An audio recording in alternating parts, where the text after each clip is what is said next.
Ayan po mga kapitay, sa magandang oras po sa lahat at welcome po sa aking channel. Nako, eto, magandang panoorin po, ano, mga kabida. Ito hong bakbakan po sa pagitan po ni Ramil Madriaga po, mga kabida, at ito hong si Davao City Mayor Sebastian Baste Duterte, ano.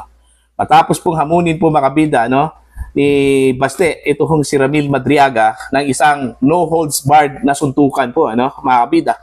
Mantakin nyo sa pamamagitan po ng kanyang abogado po, makabida, na si Attorney Raymond Palad, ano, tinanggap po ni Ramil Madriaga po, ano, ito hong hamon po, makabida, ni Mayor Baste, ano, na suntukan.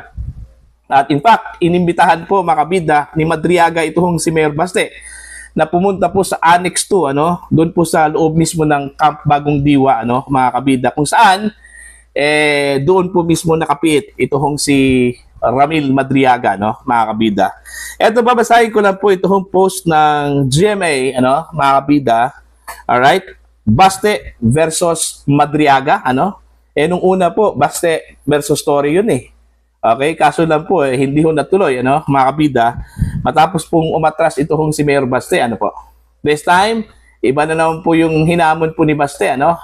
Si Madriaga po, mga kabida. Tingnan natin kung matutuloy ito o di kaya mayroon pong atraso dito, ano, mga kabida. Ito, babasahin ko muna itong article. Ramil Madriaga, who introduced himself as Vice President Sara Duterte's alleged former bagman, said he accepts Baste Duterte's challenge for a fist fight. Ayan. If you find your way here in Annex 2, Camp Bagong Diwa, I will accommodate your request and trade punches, kicks, elbows, backhand, roundhouse, uppercut, and headbutt. Even, Madriaga said in a statement coursed through his legal counsel. Ayan. The exchange comes after Davao City Mayor Duterte earlier dared Madriaga to a no-holds-barred fight. Kung gusto mo, suntukan na lang tayo. No holds barred. Kahit isama mo pa si Torre at si Bangag. Okay? Madriaga mentioned Baste Duterte in his supplemental affidavit during the House Justice Committee hearing on the impeachment complaints against Vice President Sara Duterte last April 14, 2026. Ayun. So, eto na naman. Okay? Ibang bakbakan na naman po, ano?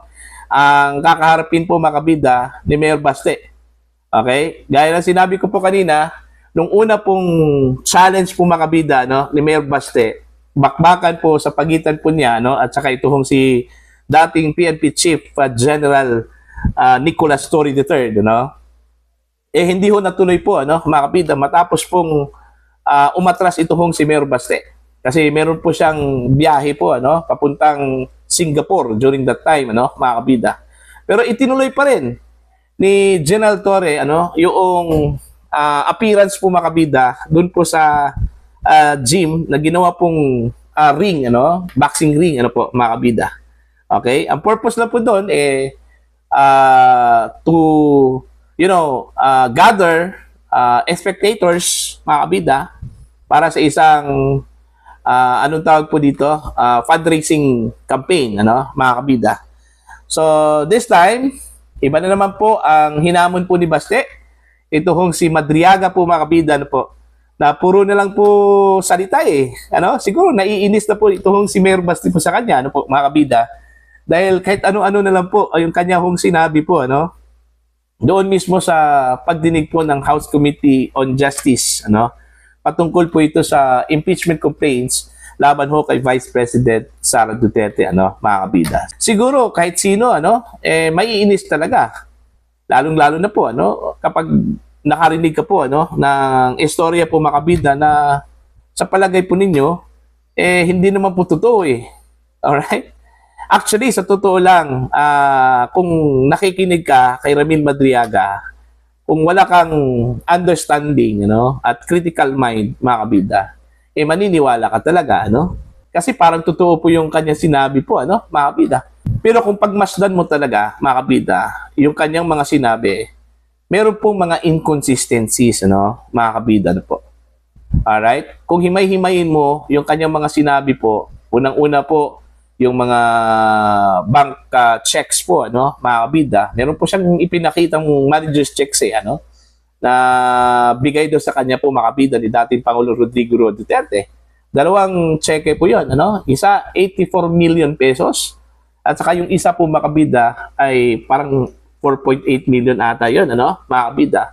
May mga inconsistencies po, ano? Doon ho sa checks na yon. Okay? Katulad na lang po yung control number. Magka-pareho po makabida, dalawang cheque po, ano? Pero different amounts. Alright? Tsaka pangalawa po makabida, yung font na ginamit, Arial. Okay? Tsaka yung kulay po ng amount mga kabida dun sa check, red. Usually kasi black ano? Mga kabida. Alright? Tapos, ang pinakamatindi po, yung petsa. Kasi ang petsa po mga kabida, kung hindi ako nagkamali, July po, 2023. Ang sinabi po niya, binigay daw sa kanya ni dating Pangulong Rodrigo Roa Duterte, hinulog sa kanya sa bangko, sa pamamagitan po ng kanyang pangalan po, mga kabida, during the time, saan po ay Pangulo pa po, ito hong si dating Pangulong Rodrigo Roa Duterte. Pero paano ho nangyari mga kabida, na ang petsa po ay July 2023. Okay? Nagkamali lang kaya yung taga-bangko, mga kabida? Di ba? Yun po, yun po yung problema po doon. Kaya siguro, sa kadami hong mga sinabi po ni Madriaga po mga kabida, laban po sa kanilang pamilya, laban po kay VP Sara, laban kay dating Pangulo Rodrigo Duterte, laban sa kanya, siyempre, hindi po talaga may iwasan po, na may inis ka talaga, magagalit ka. Kaya siguro yun yung dahilan kung bakit biglang hinamon po, ni Mayor Baste ito kong si Madriaga ng suntukan. Okay? No holds barred, mga kabida. Okay? So, since siguro itong si Madriaga, na-touch yung kanyang ego, yung pagkalalaki po, so yun, tinanggap.